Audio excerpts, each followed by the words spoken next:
Buenos días. Bendito Dios porque nos permite estar aquí una vez más. Nos permite venir a aprender de la palabra de Él.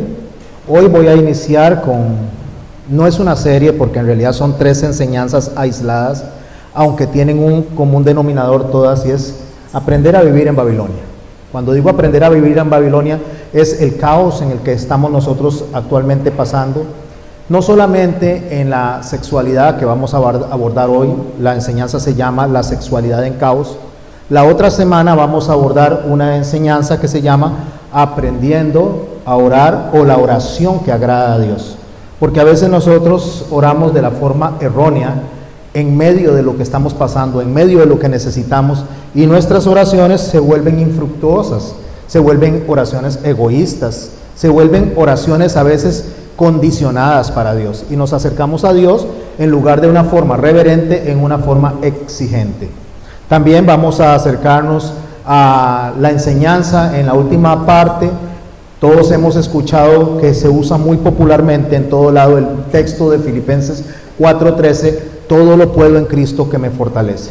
Bueno, vamos a abordar esa enseñanza desde la parte por la cual Pablo lo escribió y de la forma correcta, porque todo lo puedo en Cristo que me fortalece no implica que puedo hacer todo, así como nos parece a nosotros. Entonces a veces decimos, es que yo puedo hacer X cosa, puedo obtener tal cosa, pero la pregunta es, ¿estamos según la voluntad de Dios? ¿Estamos de acuerdo a la voluntad de Dios? ¿Estamos pidiendo o estamos exigiendo? No, todo lo puedo en Cristo que me fortalece tiene un concepto divino que debemos de entender antes de tirar esa expresión a la ligera. Bueno, eso es lo que vamos a aprender durante esas 3 semanas. Hoy vamos a estar presentes en el Génesis, en el capítulo 19, básicamente en su totalidad, y vamos a estar pasando por algunos otros textos, entendiendo lo que Dios quiere enseñarnos a nosotros en este tiempo, acerca de la sexualidad en caos. Vamos a orar. Padre, en el nombre de Jesús, yo te doy gracias, Señor, por permitirnos venir acá. Te doy gracias, Señor, por nuestra congregación, por nuestros hermanos, por cómo has permitido que esta congregación vaya madurando, Señor, y vaya recibiendo tu palabra de una forma responsable, Señor. Te doy gracias, Señor, porque en medio de nuestras debilidades, Señor, en medio de nuestros desaciertos, tú vienes, Señor, a darnos oportuno socorro en el momento más adecuado, Señor. No llegas ni antes ni después, sino llegas en el momento certero. Bendito eres, Señor, y bendito serás por siempre. Te ruego en el nombre de Cristo, Señor, que dispongan nuestros corazones para recibir la enseñanza de hoy. Que uses mi boca, Señor, mi mente y pensamiento para comunicar una verdad tuya, Señor, una verdad bíblica, una verdad que venga a través de tu Espíritu Santo, Señor. En el nombre de Jesús nos disponemos esta mañana. Amén. Voy a iniciar observando un texto que está en Lucas, en el capítulo 17, en los versos 26 al 30. Si gusta me sigue, o si gusta lo anota. El Señor Jesús hace una referencia a que como en los días de Noé, o como en los días de Sodoma y Gomorra, va a ser cuando nosotros veamos que se acerca la venida de Él. Cuando se acerca la parte que tiene que ver con la parusia, y por ende va a abrir la posibilidad de que ya Él venga a retomar totalmente el control de lo que debería ser el reino aquí en la tierra también. En Lucas, en el capítulo 17, iniciando en el verso 26, dice así: como fue en los días de Noé. Y esto es muy importante porque cuando nosotros nos preguntamos cómo eran los días de Noé, hay ciertos aspectos centrales que se daban en los días de Noé. Y era justamente la incredulidad. Noé les predicó a ellos por más de 120 o más de 100 años o 120 años, y durante todo el proceso que él les decía que iba a venir el diluvio, que iba a haber destrucción, que debían de arrepentirse, la gente no le hacía caso, no atendía lo que Noé estaba diciendo, porque estaban muy enredados en sus propios asuntos. Esa incredulidad hizo que cuando llegara el momento del diluvio, que cuando las puertas se cerraron, esas personas querían entrar y no pudieron entrar. Entonces les suplico que rescate este centro de los días de Noé, la incredulidad. Ese es el centro. Dice el texto, y continuamos en el verso 26, así también será en los días del Hijo del Hombre. Y escuche lo que hacían: comían, bebían, se casaban y se daban en casamiento, hasta el día en que entró Noé en el arca. ¿Qué hacían? Hacían actividades como las que hacemos usted y yo hoy. ¿Eran malas las actividades que hacían? No, lo que el texto nos está abordando, lo que Jesús nos está enseñando, es que la cotidianidad, nuestra forma de vivir, podría ser incluso buena o podría ser incluso mala en esos aspectos, pero no descarta que porque nosotros tengamos nuestros propios planes, Dios no tiene su propia agenda. Nuestra agenda no va a cambiar la agenda de Dios, y usted y yo podemos tener planeado una boda, podríamos tener planeados la renovación de votos, podríamos tener planeado toda nuestra vida universitaria, pero la pregunta es: ¿qué tiene Dios en su agenda para usted y para mí? Entonces nuestra mente se concentra en eso sin pensar que en algún momento Dios nos puede dar un vuelco a la agenda completamente, como esta muchacha que nos hablaba al principio, nuestra hermana Lidia, que accidentalmente ella no estaba metida entre el problema y tuvo el percance horrible de que una bala le alcanzara. ¿Qué tenía planeado ella después de que se levantaba de comer ahí? No lo sabemos, pero la agenda de ella se vio truncada por un acontecimiento en lo cual ella no tenía ninguna decisión.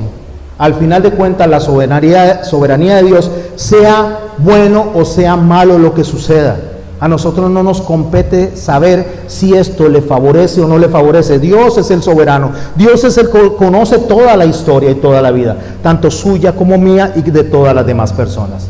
Pero como dijo Job en su oportunidad, sea Dios bendito en todo esto.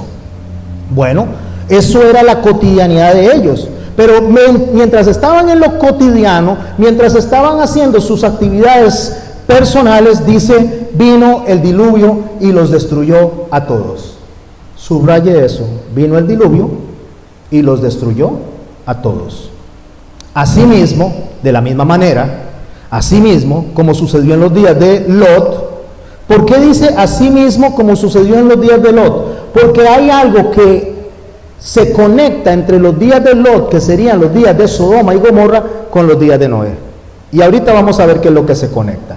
Comían, bebían, compraban, vendían, plantaban y edificaban. ¿Qué estaban viviendo? Su cotidianidad. También estaban viviendo el día a día. ¿Qué tiene que hacer usted ahora más tarde?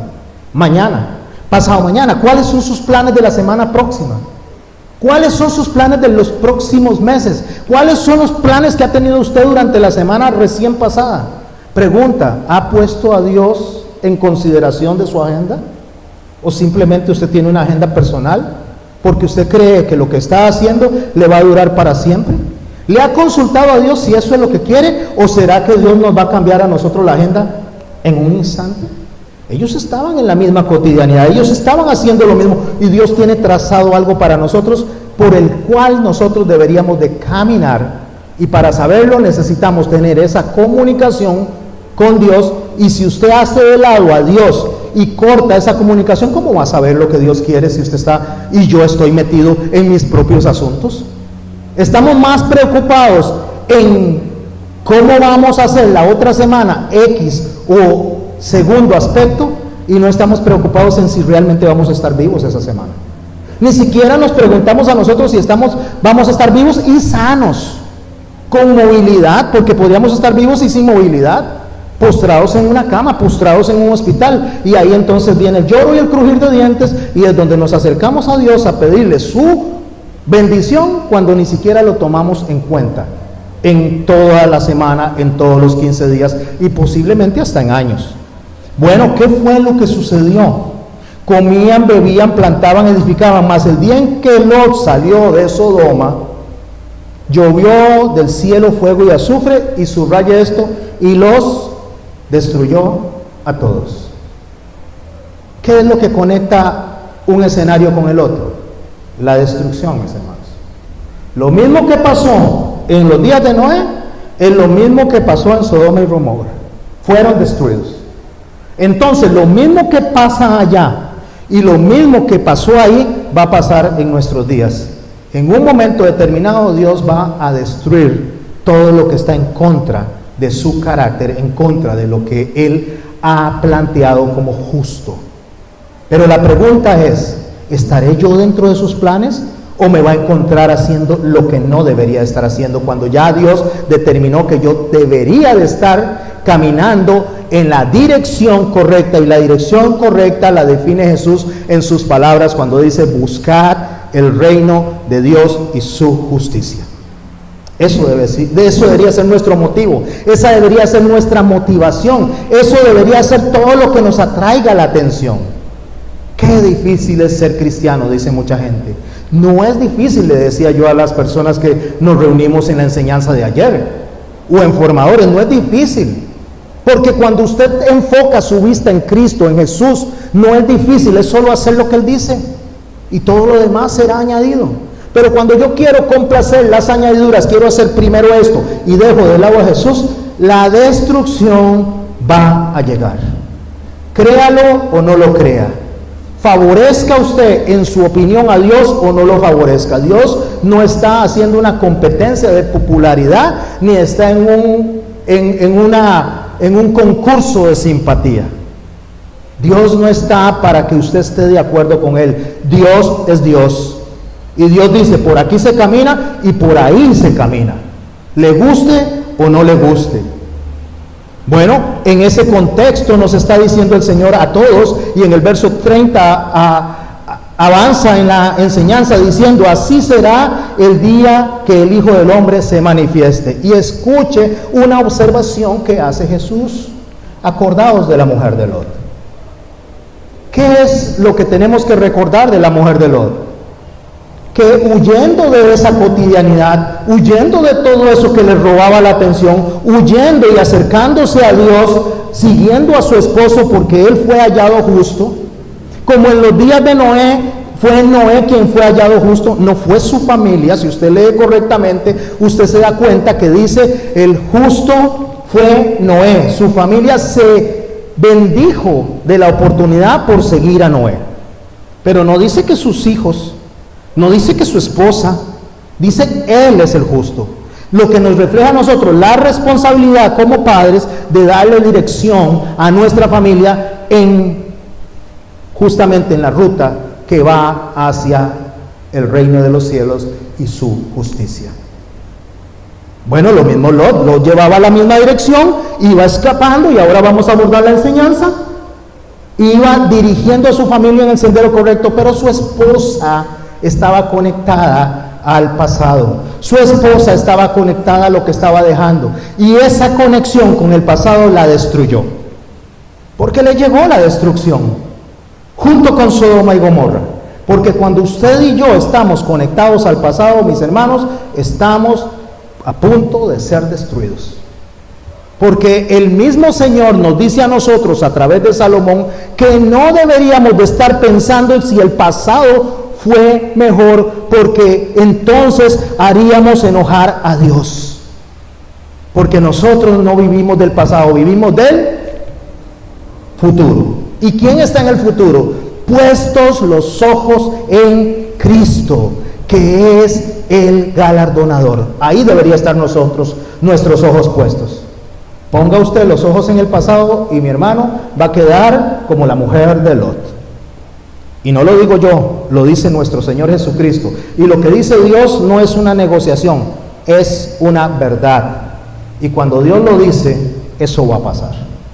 Bueno, acordaos de la mujer de Lot. Entonces, cuando ya tengo este escenario, el Señor me dice: todo el que procure salvar su vida, la perderá. ¿Cuál vida? La vida temporal, la vida del casamiento, la vida esa, la que me llama la atención, la que me gusta. Entonces no podríamos casarnos. No, eso no está diciendo Dios. Entonces no podríamos ir a comprar. Eso no está diciendo el Señor. Entonces no podríamos ir a trabajar. Eso no está diciendo el Señor. Es que esto no lo distraiga.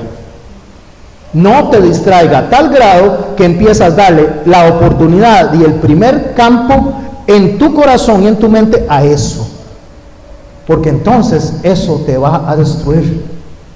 cuando usted ya deja de sentir ese deseo de conocer al Señor, cuando usted deja de sentir esa necesidad de aprender del Señor y le tiene más entusiasmo a su corazón las cosas temporales, sean cosas, sean personas, sean circunstancias, sean fiestas, sea lo que sea. Cuando eso razona en tu corazón, mi hermano, estás perdido. Estás perdido. Se acabó.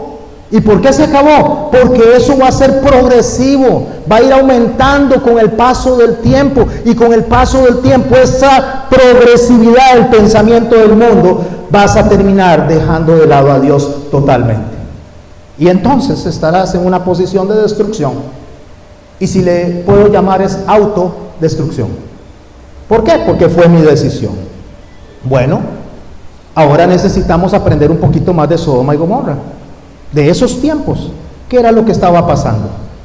¿Qué tiene que ver eso con sexualidad? Porque ahorita, mis hermanos, lo que está marcando los últimos tiempos son aspectos sexuales. Porque si usted ve las guerras, siempre han habido guerras. ¿Y cuántas guerras habían antes? Más de las que hay ahora. Siempre habían muertes.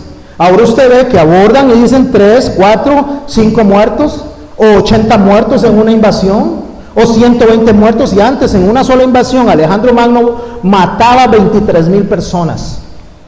Cuando los romanos invadían mataban 100, 140,000 personas. En una sola invasión asesinaban o mataban a 500,000 de personas. Enfermedades. En los tiempos de la peste murió la tercera parte de la humanidad. En una sola enfermedad morían millones de personas, no como ahora. Ahora la salud ha avanzado. En las guerras y en las enfermedades y en los terremotos eran mucho más constantes antes que ahora. Si no, estudie la historia del Vesubio, el monte Santa Elena. Eran destrucciones increíbles, inundaciones que usted no se imagina. Entonces, ¿cómo yo puedo decir que ahora es peor que allá? Porque ese no es el parámetro que yo debería estar observando. El parámetro que yo debería estar observando es el que el Señor marca aquí. Y el que el Señor está marcándonos aquí como parámetro tiene que ver con Sodoma y Gomorra. ¿Qué sucedía en Sodoma y Gomorra? Vámonos a Génesis capítulo 19 y vamos a empezar a conocer un poco de la historia de esas dos ciudades. Primero nos enseña la historia que 2 ángeles llegaron a Sodoma y Gomorra caída la tarde. ¿A qué llegaron a Sodoma y Gomorra? A advertir justamente al justo Lot. Y le digo el justo Lot no porque fui yo el que determinó nombrarlo así, sino que Dios, a través de la inspiración, cuando Pedro escribe acerca de Lot, le llama el justo Lot. Lot se levanta a recibir a los ángeles, se inclina delante de ellos. Y los ángeles al principio rehúsan entrar con él, pero Lot les porfía y le dice que lo acompañen a él. Entran a la casa y les hace un banquete. Ahí le hace panes sin levadura y empiezan a comer. Ok, cuando eso está sucediendo, entonces empezamos a abordar la historia en el verso 4 del capítulo 19, y mientras está generando esa hospitalidad de Lot hacia sus visitantes, dice así el verso: pero antes que se acostasen, o sea, ya había pasado un buen rato, estaban comiendo, se iban a acostar a dormir, pero antes que se acostasen, dice, rodearon la casa los hombres de la ciudad, los varones de Sodoma, todo el pueblo junto, desde el más joven hasta el más viejo. Por favor, rescate esto. Desde los niños hasta los mayores. Todos tenían la misma conducta. Niños y adultos. Y niños, llámese desde los 5, desde los 10, no lo sé, pero desde los más niños hasta los más mayores, dígase 80, 70, 90, tampoco lo sé.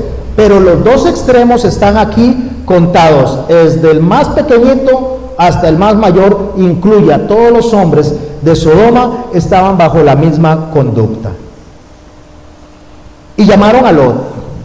Me imagino que le gritaron desde afuera y le dijeron: ¿dónde están los varones que vinieron a ti esta noche? Sácalos, le dice, para que los conozcamos.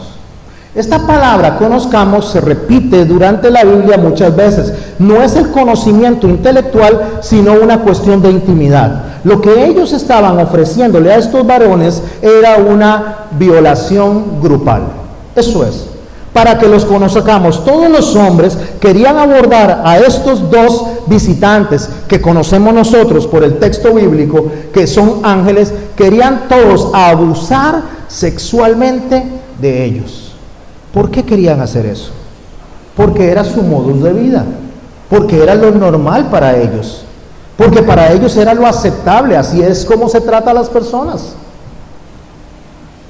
Entonces, verso 6, Lot salió a ellos a la puerta y cerró la puerta tras sí. Solo métanse en la escena, vivan la escena. Ellos salen, cierra la puerta, Lot queda de frente a ellos afuera, los ángeles quedan adentro con su familia, con la puerta cerrada. Solamente hagan ese escenario. Es hermoso cuando usted viene y trae a la mente toda la escena. Usted aprende mucho más. Y dijo: os ruego, hermanos, que no hagáis tal maldad. No hagáis tal maldad. Para ellos, ¿qué era maldad? Robar, mentir.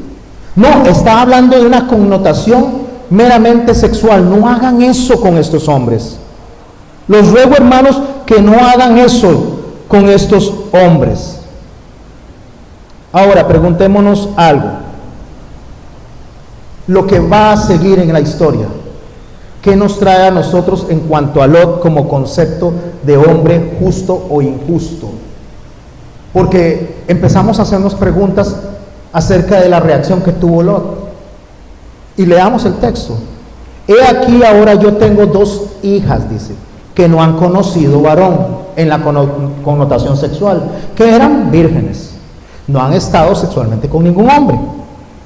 Os las sacaré afuera y haced con ellas como bien os pareciere. Solamente que a estos varones no les hagáis nada, pues que vinieron a la sombra de mi tejado, o sea, vinieron a mi hospitalidad. Ahora preguntémonos, ¿cómo defendemos esa conducta de Lot? Podríamos salir a la defensa de Lot en muchos argumentos, muchos. Pero antes de hablar de la supuesta defensa de Lot, yo quiero hablar de lo que Dios dice de Lot. Antes de que usted y yo nos convertamos en abogados de Lot y tratemos de explicar de muchas formas por qué él se condujo así, traer tal vez el concepto hebraico, tal vez traer el concepto judaico a nuestras mentes, tal vez hacer nuestras propias suposiciones, preguntémosle a la Biblia qué dice la Biblia de Lot. En segunda de Pedro, si quiere me siguen, o si quiere continúa en el capítulo 19 de Génesis. En segunda de Pedro, en el capítulo 2, en el verso 7, dice así: y libró al justo Lot abrumado, escuche y subraye, por la nefasta conducta de los malvados. Verso 8 de segunda de Pedro, capítulo 2, porque este justo. Defendámoslo, no lo defendamos, preguntémonos, cuestionémonos, no importa lo que hagamos, Dios le está llamando a este hombre justo. Porque este justo que moraba entre ellos afligía cada día su alma, viendo y oyendo los hechos inicuos de ellos. Sabe el Señor librar de tentación a los piadosos y reservar a los injustos para ser castigados en el día del juicio. Y si quiere ponerle una palabra que nos asocie lo que estamos estudiando, para ser destruidos en el día del juicio. Y mayormente a aquellos que siguiendo la carne, en este caso está hablando de pasiones humanas, siguiendo esas pasiones humanas, andan en concupiscencia, que es un deseo exagerado de hacer algo, o sea, me está robando el deseo, me están robando las ganas a hacer algo que probablemente es contrario a lo que Dios establece. Entonces dice que andan en concupiscencia e inmundicia y desprecian el señorío. ¿Qué es lo que están despreciando? Lo que Dios manda, lo que Dios ordena. Ok, si usted estudia el texto de Lot, o no el texto de Lot, el texto de Moisés en Génesis capítulo 19, que es el que estamos abordando, la Biblia no expone ¿Por qué Lot hizo eso en cuanto a una explicación? No lo dice, no expresa tampoco aprobación o condena a lo que Lot hizo, a las acciones. No menciona más allá del acontecimiento, lo único que hace es que presenta el escenario. Tampoco la Biblia nos aborda lo que Lot pensó, ni qué lo impulsó a actuar así. Esto es un asunto meramente especulativo cuando nosotros queremos darle al texto lo que el texto no dice. Incluso el historiador Josefo, cuando aborda Sodoma y Gomorra, él dice que es un historiador judío, mas no cristiano. Dice que ahí en Sodoma y Gomorra odiaban a los forasteros y los entregaban a costumbres repudiables, dice Josefo. ¿Qué era costumbre repudiable? Hacer una violación grupal de aquellos que no eran de los suyos. Esa era la costumbre repudiable. Entonces, ¿por qué ofreció Lot a sus hijas? Entonces abordamos cada uno de los argumentos que hay. Uno dice porque Lot obraba con fe. Algunas personas tienen esa línea de pensamiento. Como Dios había salvado a la esposa de Abraham en una oportunidad, entonces algunos teólogos, algunos pensadores, algunos estudiantes de la Biblia dicen que él sabía que iba a pasar lo mismo. ¿Lo dice el texto? No, no lo dice. Es meramente especulativo.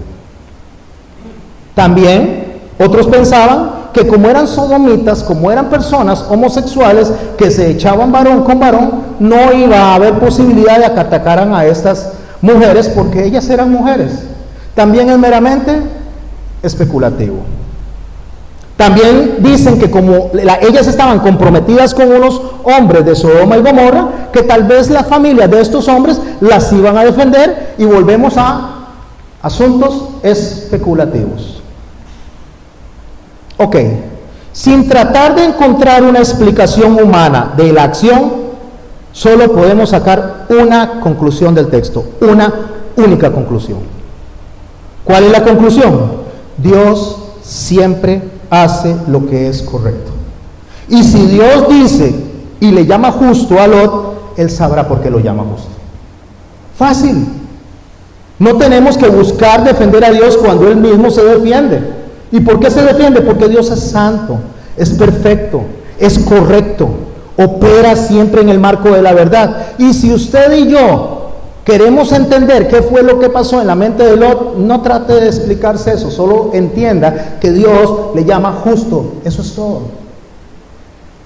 Ahora la pregunta es, cuando usted y yo nos llamamos a nosotros pecadores o justos, la pregunta es cómo nos ve Dios a cada uno de nosotros. Porque ustedes me pueden ver a mí de muchas maneras. Me podrían ver con respeto, me podrían ver con irrespeto, me podrían ver en amor o en rechazo, me podrían ver en acusación, pero el asunto es, lo importante para mí es cómo me ve Dios. Eso es lo importante para mí. Y lo importante para ustedes es cómo le ve Dios. Pero resulta que para que Dios le vea favorable, usted debe de caminar conforme a lo que Él dice. Para que Dios me vea favorable, yo debo de caminar conforme a lo que Él dice.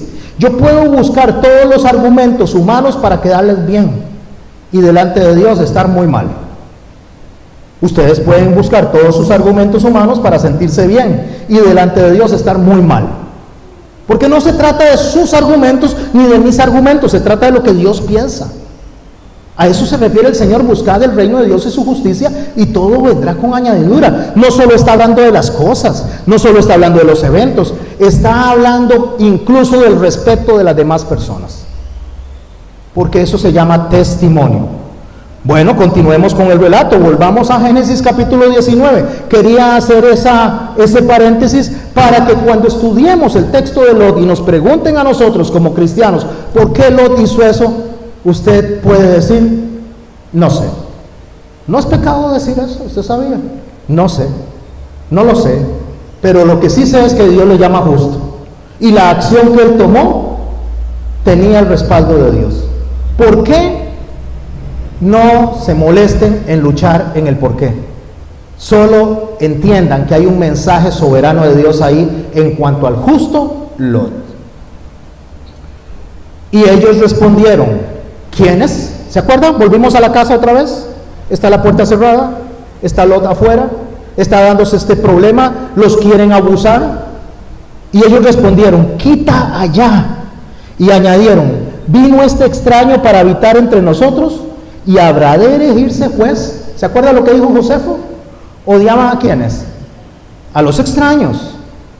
¿Y qué les hacían a los extraños cuando los odiaban? Los abusaban. Por eso el texto continúa diciendo: ahora te haremos más mal que a ellos.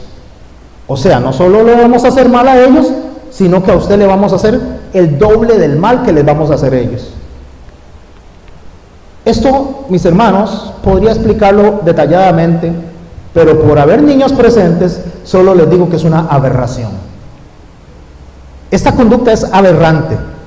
O sea, o hacen lo que yo digo, o los terminamos agrediendo de la forma que a nosotros nos gusta. Eso es cuando las personas quieren meterle a la fuerza a usted en la mente sus conductas hostiles, sus conductas horribles, sus conductas aberrantes. Entonces ya no es un asunto de un grupo de personas tratando de defender unos derechos, sino de un grupo de personas tratando de imponer sus derechos. Y que usted termine haciendo lo mismo que ellos hacen.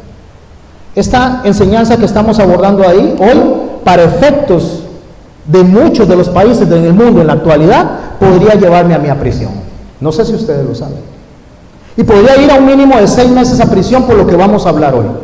Pero ahí es donde yo debo de preguntarme: ¿con quién debo de quedar yo en satisfacción? ¿Con Dios o con el pensamiento popular? Es Dios el que marca mi destino, es Dios el que marca lo que yo debo de hacer y decir. Es Dios al que usted debería de tomarle a consideración. No es lo que dice su amigo, no es lo que dice su amiga, no es lo que dice su tío, no es lo que dice su abuelo, es lo que dice Dios. Porque en estos días la sexualidad está en caos y la sexualidad está siendo defendida de una forma aberrante. Continúa el texto y dice: y hacían gran violencia al varón. Y para que sepamos a cuál varón, dice: a Lot. ¿Cuál violencia? Seguro estaban en ese forcejeo, en esa lucha. Sácalos, venga. Y estaban en un puro pleito. Y se acercaron para romper la puerta, dice. Entonces los varones alargaron la mano y metieron a Lot. ¿Qué fue lo que hicieron ellos? Abren la puerta, sacan la mano donde está Lot y lo hacen jalado adentro de la casa. ¿Están participando conmigo en la escena? Y a los hombres que estaban en la puerta de la casa hirieron con ceguera, desde el menor hasta el mayor. Si quiere usted decirlo de una forma más sencilla, a todos los que estaban en ese forcejeo, de manera que se fatigaban buscando la puerta. Y dijeron los varones a Lot, estoy hablando de los ángeles: ¿tienes aquí alguno más? ¿Se acuerdan lo que les dije? ¿A quién halló justo el Señor? A Lot, a Noé. Pero le da la oportunidad a Lot de meter dentro de su estatus a los que él así quiera e interceda a ayudar. Yerno le dice: ¿y tus hijos, tus hijas? Y todo lo que tienes en la ciudad, sácalo de este lugar. Cuando le dice todo lo que tiene en la ciudad, no le está hablando de cosas. No hay tiempo para que agarre Lot y eche camellos, o no hay tiempo para que eche oro. Le está hablando de las personas. Le está diciendo: rescata a las personas que tengas a bien rescatar, porque vamos a destruir este lugar. Por cuanto el clamor, por favor póngale atención a esto, por cuanto el clamor contra ellos ha subido de punto delante de Jehová, por tanto Jehová nos ha enviado a destruirlos. Ahora pregúntese: ¿cuál es el clamor que está escuchando Jehová? ¿Quién está clamando en Sodoma y Gomorra para que Jehová lo escuche y tome esta acción? ¿Se ha preguntado? ¿Quién es? El texto de Pedro no lo dijo. Allá en 2 de Pedro, cuando lo abordamos, decía así: porque este justo que moraba entre ellos afligía cada día su alma justa, viendo y oyendo los hechos inicuos de ellos. Entonces, ¿a quién estaba respondiendo Dios? a Lot, a lo que él hacía, a lo que él estaba orando y afligiendo su alma, es que él constantemente estaba ayunando. Eso es afligir el alma, puede leerlo en Isaías 58. El ayuno se constituye una aflicción del cuerpo para así afligir el alma. Lot ayunaba para que este pueblo cambiara y el pueblo no cambió. Noé le predicaba al pueblo y el pueblo no cambió. ¿Sabía usted que cuando Noé sube al arca y es el tiempo del diluvio, si usted lee cuidadosamente, dice que la familia de Noé entró y Dios cerró la puerta? Dios cerró la puerta. A veces, mis hermanos, por mucho que usted le diga a una persona, esto está mal, la persona no va a escuchar. Por mucho que usted le indique que va en contra de lo que Dios establece, la persona no va a escuchar, va a buscar todos los argumentos posibles para defender su posición humana. Nosotros no tenemos que defender a Dios decide decirle justo.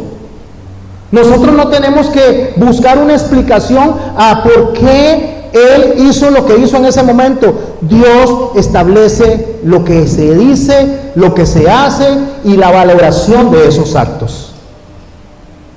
Cuando usted y yo queremos razonar, la razón es enemiga de la obediencia, porque vamos a buscar argumentos y los vamos a encontrar.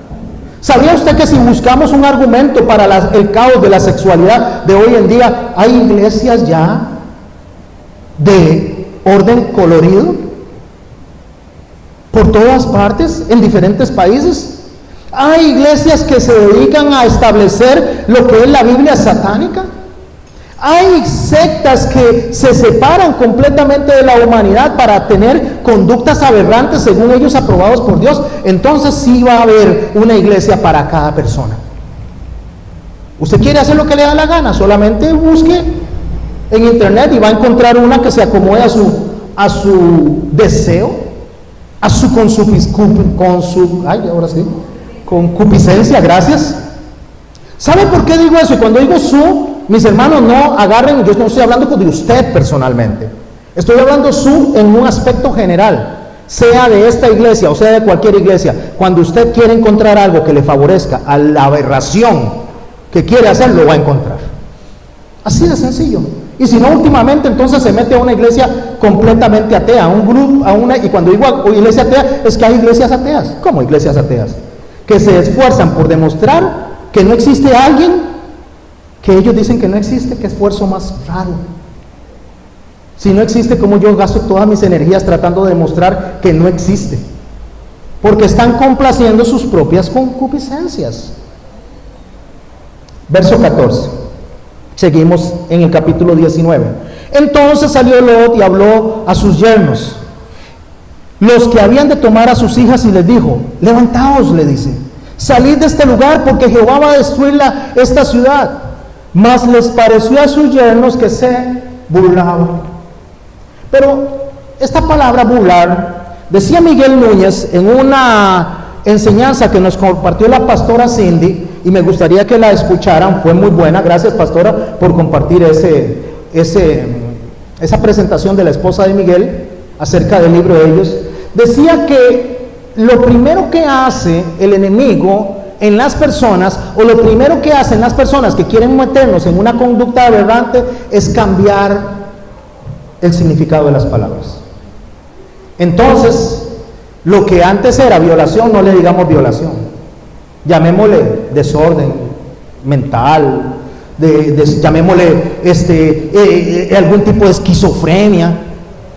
A lo que es asesinato no le llamamos asesinato, llamémosle una conducta hostil para la humanidad. A la desobediencia no le llamemos desobediencia, digámosle imperativo. Llamémosle que es una persona dispersa, no es un desobediente. A la mentira no le llamemos mentira, llamémosle mentirita blanca, o sea, cosas para tratar de favorecer. No, el pecado es pecado y no tiene otro nombre. Pero cuando el significado lingüístico de la palabra se le pone otra palabra, se hace más fácil de digerir. Entonces, cuando nosotros hablamos de conductas matrimoniales, nos damos la licencia de cambiar ciertas palabras bíblicas para poder favorecer lo que yo quiero hacer, ¿o no? Así es como funciona. Entonces, lo que el texto dice aquí, los yernos se burlaban, pensaban no que se burlaba como lo entendemos nosotros, sino pensaban que estaba bromeando. ¿Usted sabe que hay gente que piensa que estamos bromeando con esto de que Jesús viene? Hay gente que piensa que la venida del Señor es una mera broma, una mera especulación. Si yo les hablo así, algunas personas piensan que los estoy asustando para manipularlos. Y hay gente que se da la tarea de escribir y de decir que la palabra sirve para manipular a las personas y ponerles miedo, para que hagan lo que queremos decir. No, yo no necesito ponerle miedo a nadie. Dice Jesús que si no creen por sus palabras, crean por sus actos. Y si no creemos por las palabras, creamos por lo que ya Dios hizo. No necesitamos esperar a que la tierra sea destruida. Ya dijo que Él lo hizo con Sodoma y Gomorra. Ya dijo que Él lo hizo en el diluvio. Y si usted es cristiano y se confiesa cristiano, debería de creer esa palabra, porque está en el libro que usted profesa decir que ama. Y si Dios dice que eso no está bien y que le va a le va a llevar a la disciplina, tenga la seguridad de que le va a llevar a la disciplina. Guste o no guste, no es un concurso de simpatía. Dios no está jugando a ser Dios. Dios es Dios. Tal vez usted y yo juguemos a ser cristianos, pero Él no juega a ser Dios. Él es Dios. Y con Dios no se juega. No os engañéis, Dios no puede ser burlado. No hay nada más engañoso que el propio corazón, tratando de acomodar las cosas, pensando que Dios se va a acomodar a nuestras concupiscencias. Perdone, pero quiero usar una palabra que no va a gustar, pero qué estupidez. ¿Por qué qué estupidez? Porque estupidez no es una palabra mala, es una palabra que dice que la persona está pensando irracionalmente. Usted y yo creemos que podemos jugar con Dios y llegar a un destino sin que Dios intervenga. Puede ser hoy, puede ser mañana, puede ser pasado mañana, pero tenga la seguridad de que Dios va a tomar partido. Y ahí será el lloro y el crujir de dientes. La sexualidad en caos. ¿Por qué la sexualidad es tan grave? Porque es un delito contra mi propio cuerpo. Es un delito ya ni siquiera contra el prójimo, es contra mí mismo. Y cuando lo hago contra mí mismo, estoy infringiendo, estoy dañando, estoy alterando lo que debería ser el templo del Espíritu Santo. ¿Y usted cree, yo creo que nos vamos a quedar así como sin nada, con que Dios dice, no importa? Hermano, si alguien se mete a su casa a robar, si alguien viene y violenta su casa, y cuando violenta su casa, viene con deseos de dañar a su familia, ¿usted va a dejar lo que pase? ¿Porque usted ama mucho al prójimo? ¿Porque Dios le dice que ponga la otra mejilla?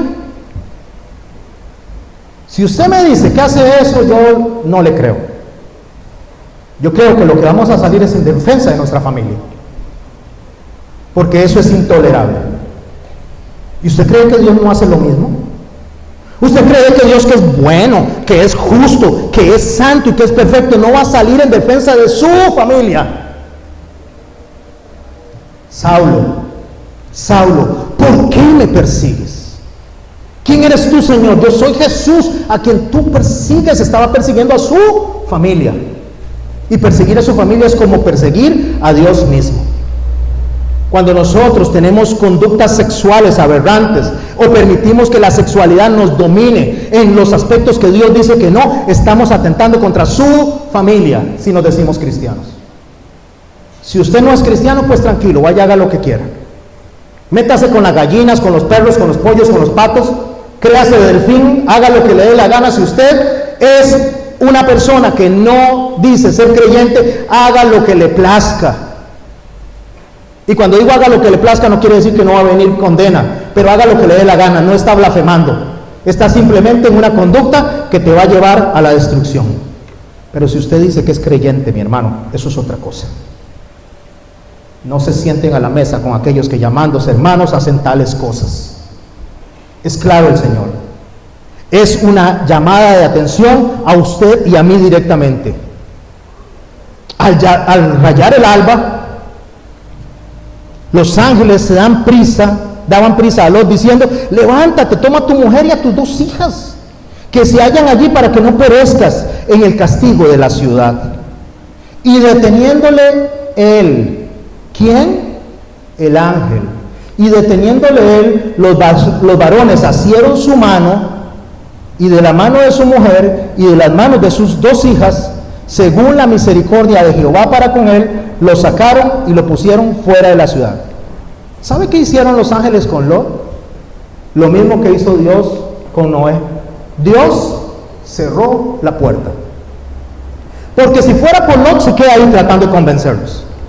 Si fuera por Lot, se queda toda la noche y dice: no, espérese, todavía están cayendo las primeras ráfagas de viento y fuego. Todavía nos queda tiempo, un poquitico de tiempo. Ayudemos a este otro, ayudemos a este otro. Y el Señor dice que las vírgenes que se quedaron sin aceite, cuando llegaron ante las otras, ellas le dijeron: vayan a los que venden, no vaya a ser que también nosotros nos quedemos sin aceite. Porque Dios sabe cómo somos nosotros. A veces tenemos a un hermano, a veces tenemos a un amigo, que queremos ir más allá de lo que Dios está yendo. Ya no se puede. Ore por esas personas, si quiere, si le da consuelo. Porque la oración lo que le trae es un consuelo a usted. Pero lo que Dios determinó, lo determinó. Nadie va a cambiar lo que Dios determina, a menos que esta persona entienda quién es Dios y se acerque y se arrepienta. Y entonces la palabra dice que Dios no desprecia a un corazón contrito y humillado.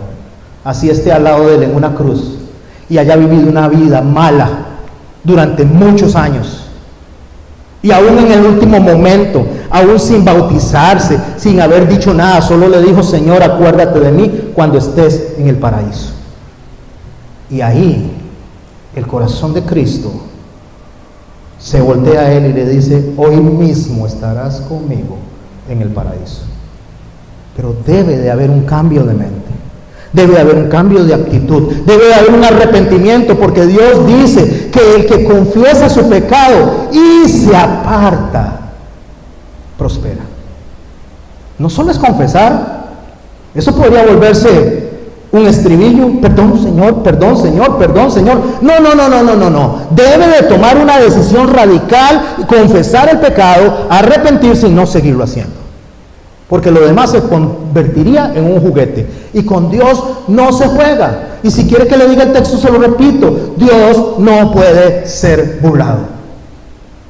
Y si ahora entiende lo que significa burlado, Dios no se toma en broma. Ni Él se toma las cosas en broma. Ay, perdón Señor, yo no estoy bromeando, dice el Señor, yo no estoy jugando, yo soy Dios. Usted puede estar jugando, yo no estoy jugando. Cuando yo entiendo la conducta de Sodoma y Gomorra, algunas personas usan un texto para tratar de decir que fue la hospitalidad lo que falló ahí y no la conducta sexual, especialmente aquellos que defienden la colorida bandera. Y estas personas que defienden la colorida bandera agarran este texto de Ezequiel, capítulo 16, 49 al 50, si quiere lo anota, si quiere me sigue, y dice así: he aquí, esta fue la maldad de Sodoma, tu hermana, dice, soberbia, saciedad de pan y abundancia de sociedad tuvieron ellas y sus hijas, y no fortaleció la mano del afligido y del menesteroso. Entonces dicen que el problema de Sodoma y Gomorra fue de hospitalidad. Y déjeme decirle que esto es parte de la conducta de ellos, pero no es el problema que aborda el Señor. El problema está en la segunda parte del de capítulo 16 de Ezequiel, de 49 al 50.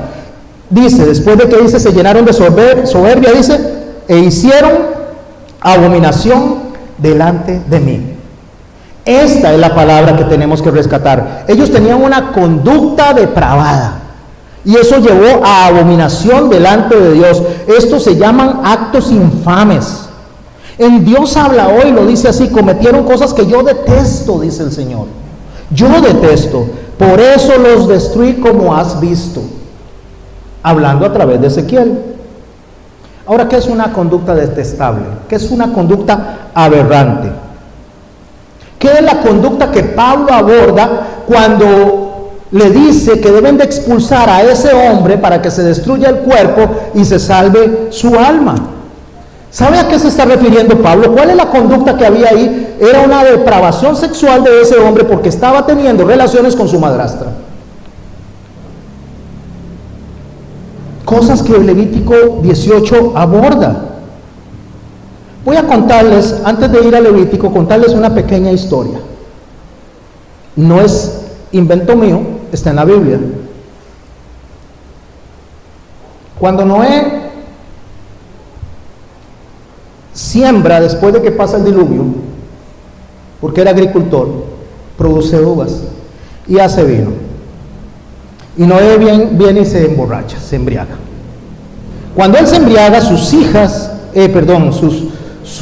él queda desnudo ahí, y sus hijos, uno en especial, se acerca a él. Y la palabra dice que ve la desnudez de Noé. ¿Saben de esa historia?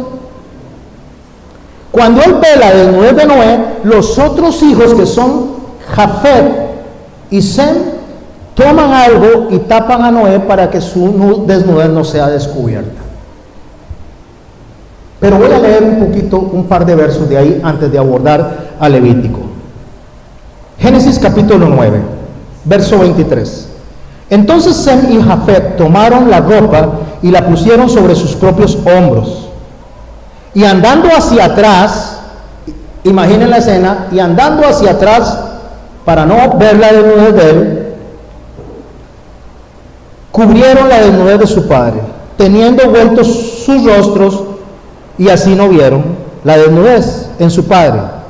Y despertó Noé de su embriaguez, y supo lo que había hecho su hijo más joven. Por favor, lean conmigo: supo lo que había hecho su hijo más joven. Cuando él sabe lo que su hijo más joven había hecho, él se enfurece. Y dice el texto: dijo Noé, maldito sea Canaán. Su hijo más joven era Cam. Lo que había hecho, según la historia hebraica, es que su hijo lo había abusado sexualmente. Había descubierto la desnudez de él, lo había abusado sexualmente. Y maldice al nieto, a Canaán, porque la maldición recaía en el nieto para las demás generaciones pudieran ser castigadas.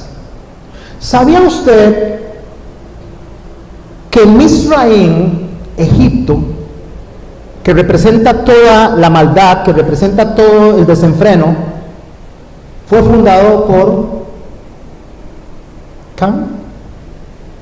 Canaán? De ahí viene Misraim, de estas personas que ya tenían una conducta depravada. ¿Desde cuándo empezó la conducta depravada? Desde que hizo eso con su padre. Por eso lo maldijo. Con esto en la mente, vamos a irnos a Levítico capítulo 18, y dice así: y habló Jehová a Moisés diciendo, habla a los hijos de Israel y diles, yo soy Jehová vuestro Dios. No haréis como hacen en tierra de Egipto. ¿Quién fundó Egipto? Misraim. ¿Quién es Misraim? Hijo de Cam. Hijo de Cam, perdón. Como hizo, ya me perdí en el texto, no haréis como se hacen en la tierra de Egipto, en la cual moraréis, ni haréis como hacen en la tierra de Canaán, a la cual yo conduzco, ni andaréis en sus estatutos. ¿Qué es lo que está diciendo? No tengan esas conductas, ni tengan esas regulaciones. Verso 4: mis ordenanzas pondréis por obra y mis estatutos guardaréis. ¿Para qué? Para que fueran protegidos de esa conducta. Andando en ellos, ¿qué? En los estatutos de Jehová, yo, Jehová vuestro Dios, o sea, él firma. Hágalo así.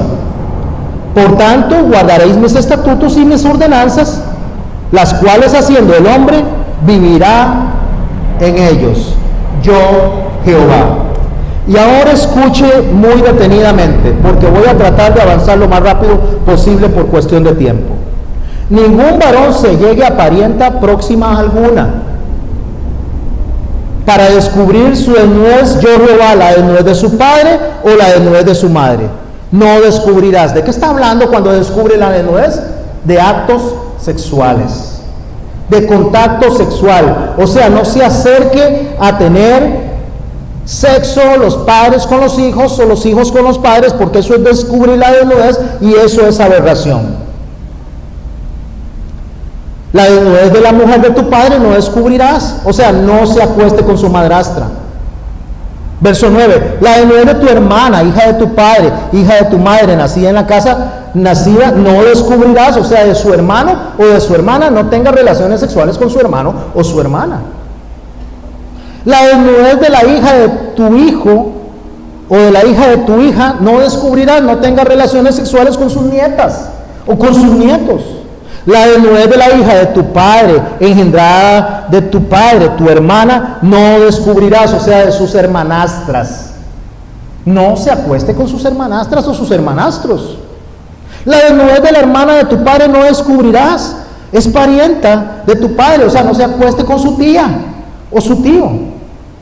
La desnudez de tu hermana, la madre de tu madre, no descubrirás, o sea, tu tía.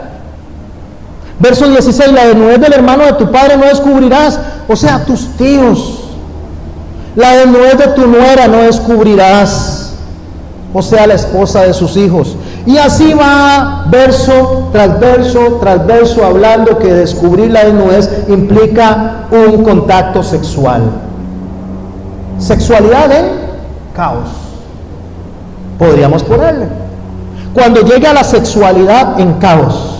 Y el verso 16 dice así: la desnudez de la mujer de tu hermano no descubrirás, es desnudez de tu hermano, o sea, de tu cuñada. La desnudez de la mujer, la desnudez de la mujer y de su hija no descubrirás, no tomarás a la hija de tu hijo ni a la hija de su hija, o sea, de sus sobrinos, para descubrir la desnudez, que porque son parientas. Y escuche cómo cierra este texto: es maldad. Lo que el Señor dice es que cuando la maldad llegue al colmo, ¿cuál maldad? La conducta sexual. Como en los días de Noé, como en los días de Sodoma y Gomorra. Entonces, ¿cuál es el problema que nosotros tenemos hoy en día? Cuando el Señor dice: no te echarás varón con varón porque es abominación, o mujer con mujer porque es abominación, hablando de la homosexualidad, ni con animales te ayuntarás, ni te amancillarás con este acto, porque esto es perversión, o sea, es un acto infame, es bestialidad. Cuando los días sean como esos días, ya estará cerca la venida del Hijo del Hombre. Juan el Bautista dijo a los fariseos: generación de víboras, ¿quién les enseñó a huir de la ira venidera? ¿Sabe qué les está diciendo? Doble discurso.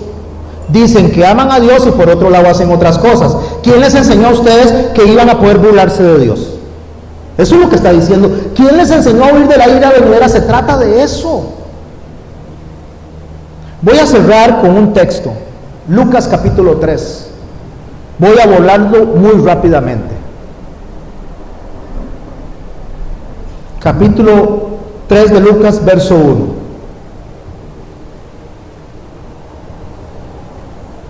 En el año 15 del imperio de Tiberio César, siendo gobernador de Judea Poncio Pilato, y Herodes tetrarca de Galilea, y su hermano Felipe tetrarca de Iturea, y de la provincia de Traconite, y Lisanías tetrarca de Albinia, y siendo sumos sacerdotes Anás y Caifás, vino palabra de Dios a Juan, hijo de Zacarías, en el desierto.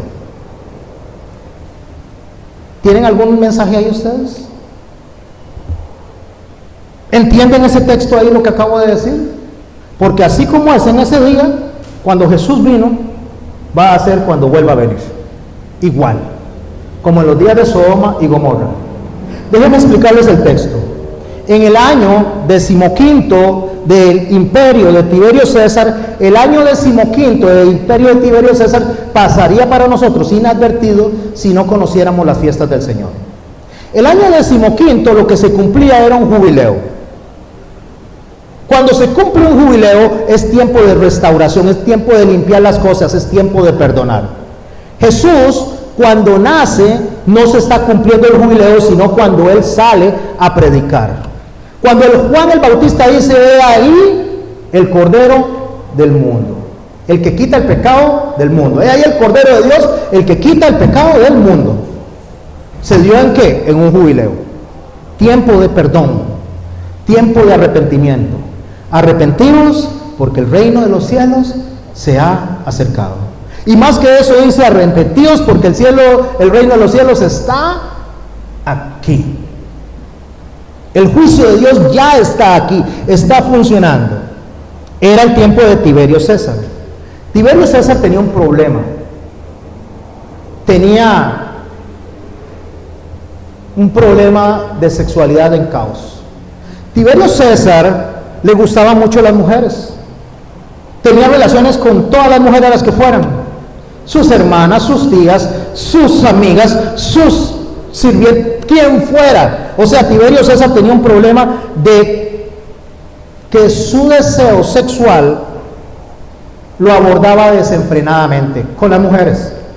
Cuando se cansó Tiberio César de las mujeres, entonces pasó a los hombres y empezó a tener relaciones con los hombres desenfrenados. Pero cuando se casó de los hombres, trajo niños y los traía a su casa y los metía en su piscina y le llamaba mis pececitos. Puede leerlo en la historia tiberiana. Los pececillos de Tiberio. Y abusaba de ellos. Era una conducta sexual desenfrenada en los tiempos que Jesús vino. Siendo gobernador de Judea Poncio Pilato. Poncio Pilato era considerado un terrorista. Mataba a los judíos a como le placía. Herodes, tetrarca de Galilea, Herodes, ¿qué era lo que hacía? Estar con la esposa de su hermano Felipe, con su cuñada Herodías. Entonces se fomentaba el adulterio, se fomentaba las relaciones incestuosas que se dice en el capítulo 18.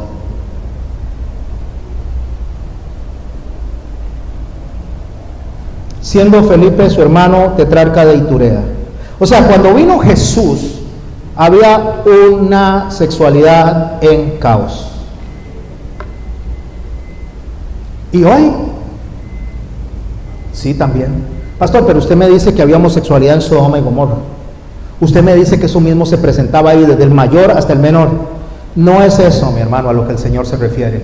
Cuando el problema llega al caos, se refiere a esto. Cuando la agenda mundial legaliza lo que Dios dice que está mal. Cuando se legaliza el aborto y ya se le abre la posibilidad a la persona que haga lo que le dé la gana. Cuando se legaliza que las personas del mismo sexo puedan tener un matrimonio que Dios no estableció.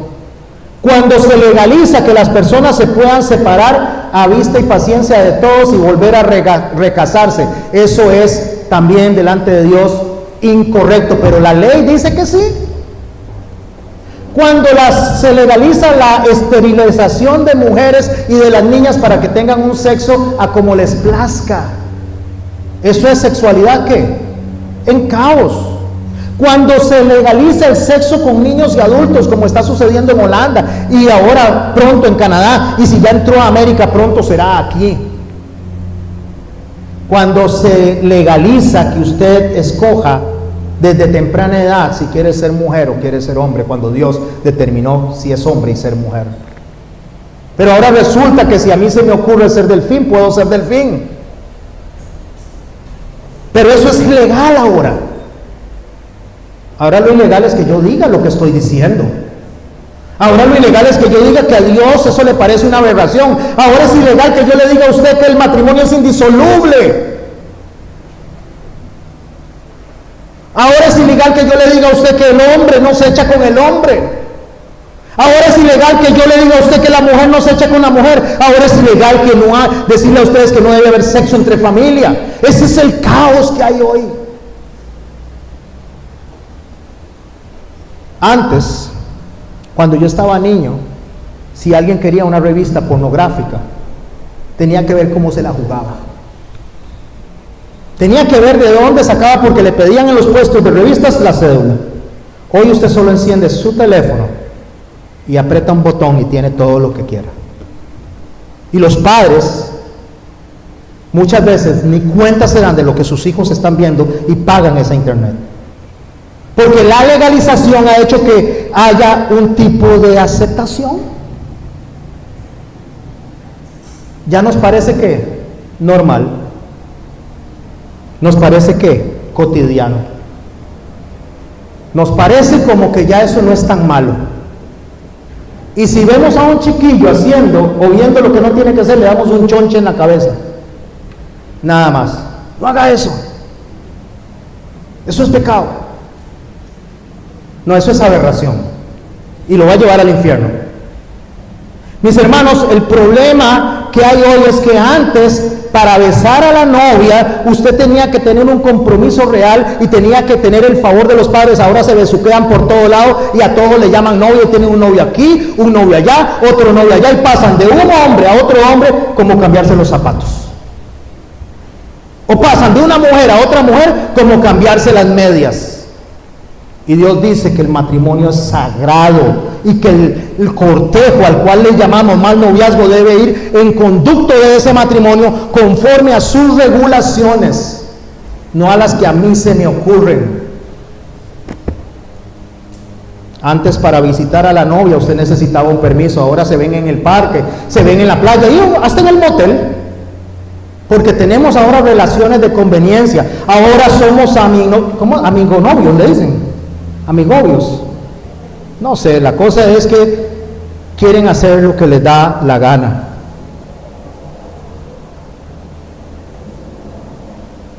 La otra semana vamos a ver de la oración que agrada a Dios. Pero hoy quiero dejarles algo en la mente. La sexualidad está en caos. En caos. Lo único que pensamos es en la carne, en lo que sentimos, en el placer, en lo que nos apague la necesidad física y emocional. Como decía ayer, hice un ensayo y di un chocolate y una zanahoria. Y cuando Dios le dice a usted, por aquí se camina, muchas veces es la zanahoria y no la queremos. Queremos el chocolate. Pero el chocolate probablemente nos va a dar diabetes. El chocolate probablemente nos va a poner en un problema de obesidad. Y la zanahoria nos va a mantener a nosotros en línea. Hasta dicen que se ve mejor, no lo creo eso.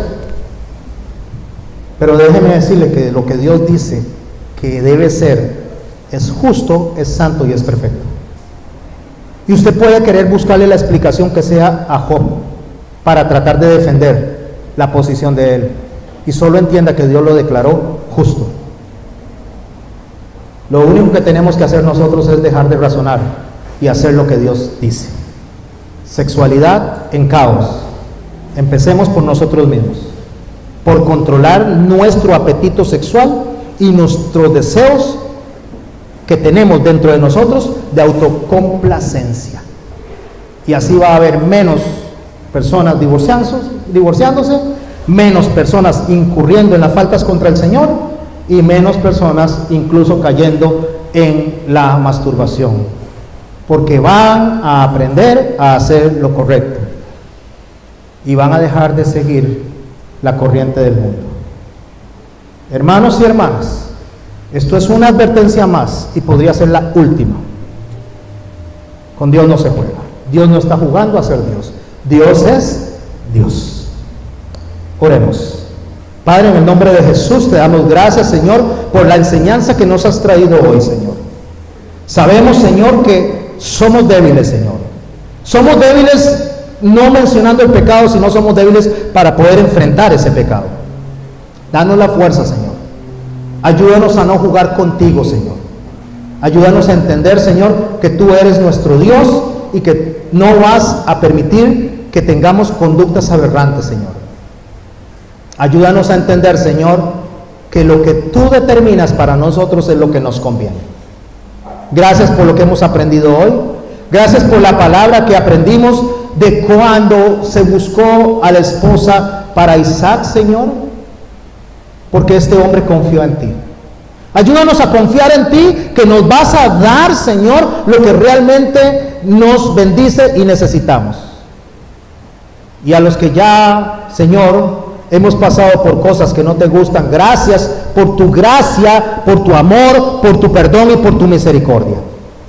Y ayúdanos, Señor, a no volver a caer en este tipo de desafío contra ti. En el nombre de Jesús bendecimos nuestro día, Señor. En el nombre de Jesús te rogamos que esto quede impregnado, Señor, en nuestro espíritu, en nuestra alma y en la de nuestros hijos. Ayúdanos, Santo Padre, a hacer tu voluntad y no la de nosotros. En el nombre de Cristo. Amén y amén. Nos despedimos de fondo con este canto. Tenemos almuerzo. No sé qué hay, pero ya mi estómago se hace para todo lado. Qué bueno. La otra semana, recuerde la oración que agrada a Dios.